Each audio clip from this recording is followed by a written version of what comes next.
So, eto na nga mga sangkay, naninilikado na po ngayon si Senator Rodante Marcoleta.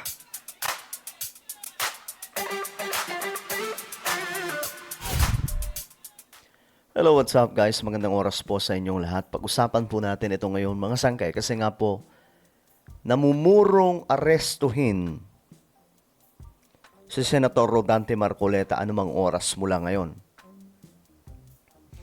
At ang tanong mga sangkay, ano nga ba ang mangyayari sa kaso niya? Pag-usapan po natin ito. Anyway, bago tayo mag-umpisa, sa mga hindi pa po dyan nakakapag-subscribe sa ating YouTube channel, makikita nyo po yung subscribe button sa baba ng video na to.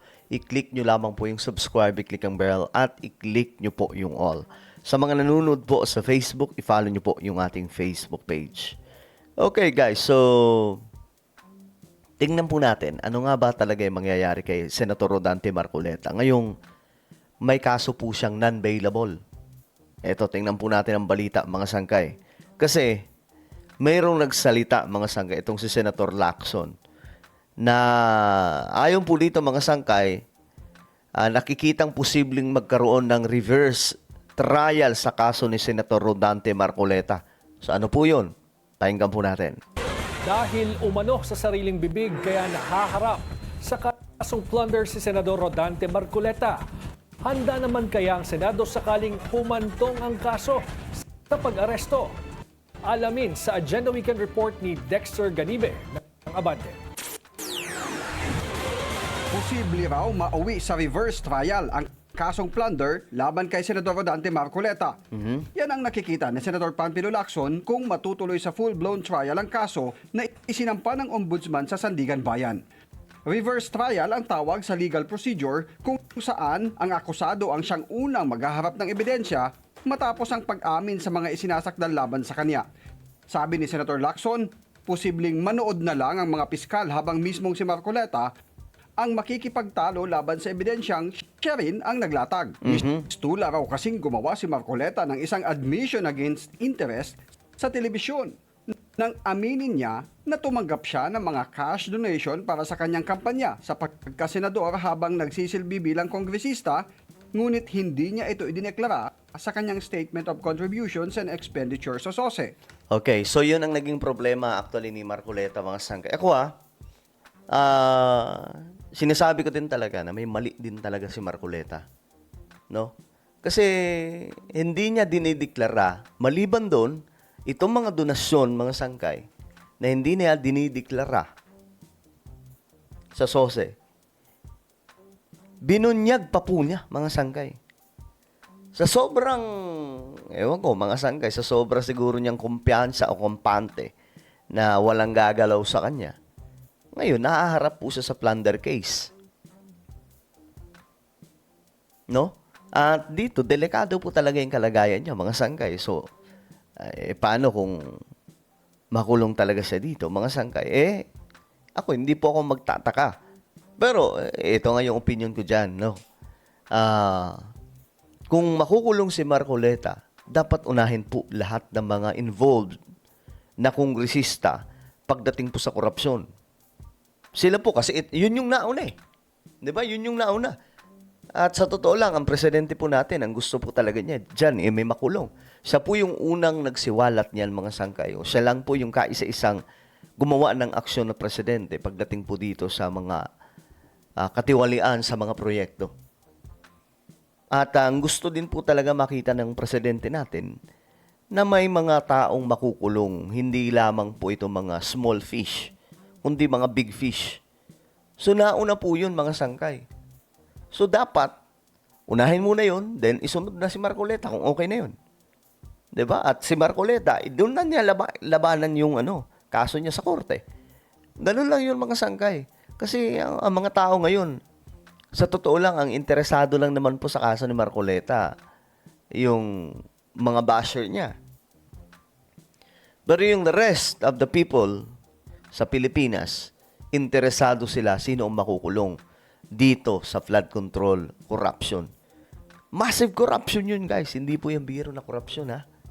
Baka akala nyo, maliit na corruption lamang po yun. Bilyon, trilyon pa nga po, mga sangkay, kung pagsasama-samahin eh. Una nang tinawag ni Senate Minority Leader Alan Peter Cayetano na nonsense at sadyang pananakot sa mga bumabatiko sa gobyerno ang isinampang plunder case laban kay Marcoleta.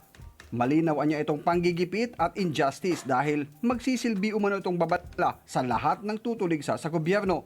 Sabi pa ni Cayetano, inaasahan na niya at ng mga kaalyadong senador sa Minoria tulad ni na Senator Rodante Marcoleta, Jinggoy Estrada at Ronald Bato de la Rosa na makaranas sila ng panggigipit. Matapos isiwalat na ang tunay na mastermind sa katiwalian sa flood control projects ay sina dating House Speaker Martin Romualdez at dating Congressman Zaldico. Tumanggi namang Oh, di ba?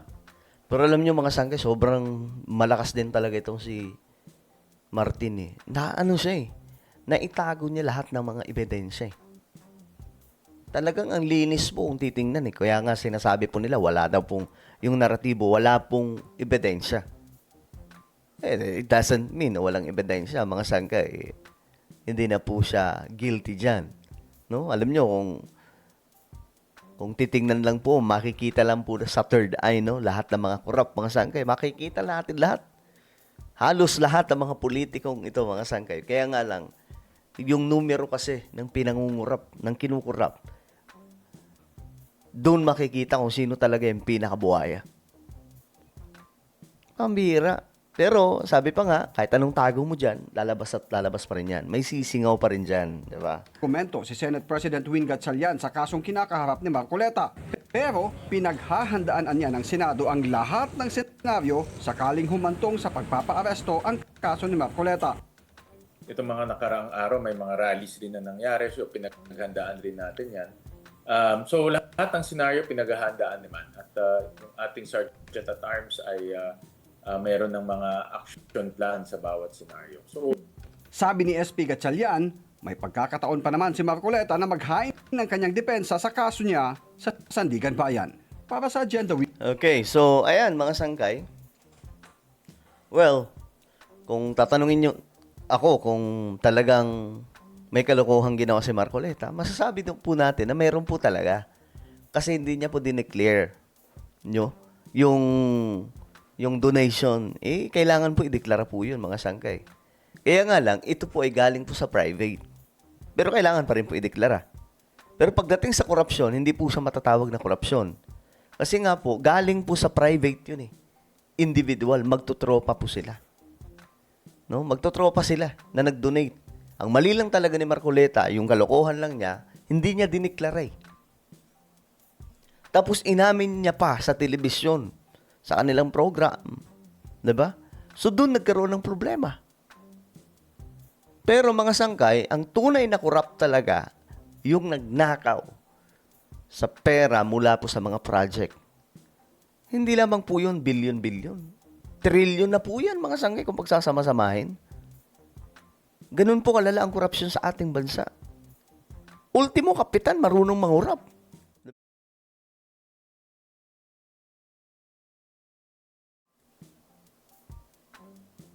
Grabe itong nangyayari sa Pilipinas ngayon. So, kaya tayo mga sangkay, chill lang po tayo. Ipagdasal po natin ang ating bansa na naway mabisto talaga mga sangkay itong mga korap na ito. No? At yun po ang unahin. Wag yung iba, wag yung mga bumabatikos kung ano pa man. Unahin na po yung mga tunay na korap. Doon matutuwa ang ating Pangulo. Andun, sa Kongreso, marami. No? Marami doon. Kaya kailangan po talagang asikasuhin na yan.